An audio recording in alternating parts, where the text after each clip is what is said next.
शांति 16 मार्च 2025 की मुरली से विशेष पॉइंट। तो आइए जानते हैं आज बाबा ने अव्यक्त मुरली में हम बच्चों के लिए क्या विशेष कहा है। पहला पॉइंट है कमजोर संस्कारों का संस्कार कर सच्ची होली मनाओ, तब संसार परिवर्तन होगा। अर्थात हमने बाबा का ज्ञान लिया है, बाबा से हमारा परिचय हुआ है इस संगम युग में, और बाबा हम आत्माओं को स्वयं से परिचित करवा के हमें जीवन जीने की असली और सुंदर कला सिखाते हैं, जो शायद कोई आत्मा किसी को नहीं बताती है। इस कलयुग में तो हर आत्मा परेशान है और हर आत्मा चाहती है कि कहीं से भी मुझे मेरी समस्याओं का समाधान मिल जाए, परंतु केवल एक बाबा ही है जो हमें जीवन जीने की सही कला सिखाते हैं। हमें बाबा सिखाते हैं कि हम कैसे अपने बुरे से बुरे और पुराने से पुराने संस्कार को परिवर्तित कर सकते हैं, और यदि एक बार हमने अपना संस्कार परिवर्तन कर लिया तो हम अपना जीवन बहुत सुंदर बना सकते हैं। हमारे जीवन में बहुत सारी चीज़ें जो खराब होती हैं वो कहीं ना कहीं हमारे कर्मों की वजह से, हमारे संस्कारों की वजह से खराब होती हैं। बाबा हमें शक्ति स्वरूप बनाते हैं, सभी शक्तियों का मालिक बनाते हैं और सिखाते हैं कि हम कैसे अपने कमज़ोर संस्कारों को परिवर्तित कर सकते हैं और अपने जीवन में अच्छे अच्छे संस्कारों को जोड़ सकते हैं, और इन अच्छे अच्छे संस्कारों को जोड़ करके हम अपना भाग्य बहुत सुंदर बना सकते हैं। आज कलयुग में हर आत्मा कहती है मैं परेशान हूँ, मेरे साथ तो कुछ अच्छा हो ही नहीं रहा है, परंतु जिस भी आत्मा ने सही तरीके से बाबा का ज्ञान धारण किया है वो आत्मा आपसे कह ही नहीं सकती कि मैं बहुत परेशान हूँ, क्योंकि उसने अपने कमज़ोर संस्कारों को परिवर्तित कर दिया है और अपने बुरे संस्कारों को परिवर्तित कर अच्छे संस्कारों को अपने जीवन में अपनाया है, और उन्हीं अच्छे संस्कारों को अपने जीवन में अपना करके वो अपना भाग्य परिवर्तित की है।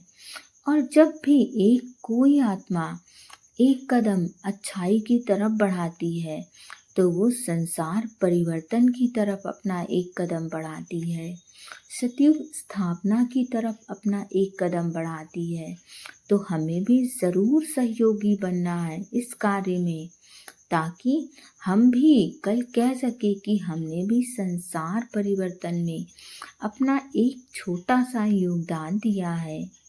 अगला पॉइंट है संकल्प और बोल के विस्तार को सार में लाने वाले अंतर्मुखी भव। अर्थात जो भी आत्मा व्यर्थ संकल्पों के विस्तार को समेटकर सार रूप में स्थित होना तथा मुख के आवाज के व्यर्थ को समेटकर समर्थ अर्थात सार रूप में ले आती है, यही अंतर्मुखता की स्थिति है। माना इस दुनिया में चाहे जितनी हलचल मच रही हो, परंतु आपकी यथा स्थिति बनी रहे, चाहे बाहर कितनी भी हलचल हो परंतु आपका मन शांत हो। आपके मन में चाहे जितनी व्यर्थ बातें चल रही हो, परंतु आपका मन अगले ही क्षण आपको याद दिला दे कि ये सब व्यर्थ है, इन सब का कोई मोल नहीं है। तो यही होती है अंतर्मुखता की स्टेज। हम अपने संकल्पों को जब चाहें, जिस समय चाहें शांत कर सकते हैं और व्यर्थ संकल्पों को जिस भी क्षण चाहें उन संकल्पों को समर्थ में परिवर्तित कर सकते हैं। वैसे तो जितनी भी ब्राह्मण आत्माएं हैं वो व्यर्थ संकल्पों पर बहुत ज़्यादा समय देती ही नहीं हैं। उन्हें तुरंत याद आ जाता है कि इससे केवल मेरा समय व्यर्थ वेस्ट हो रहा है, तो वो अपना समय इन व्यर्थ की बातों में लगाती ही नहीं है।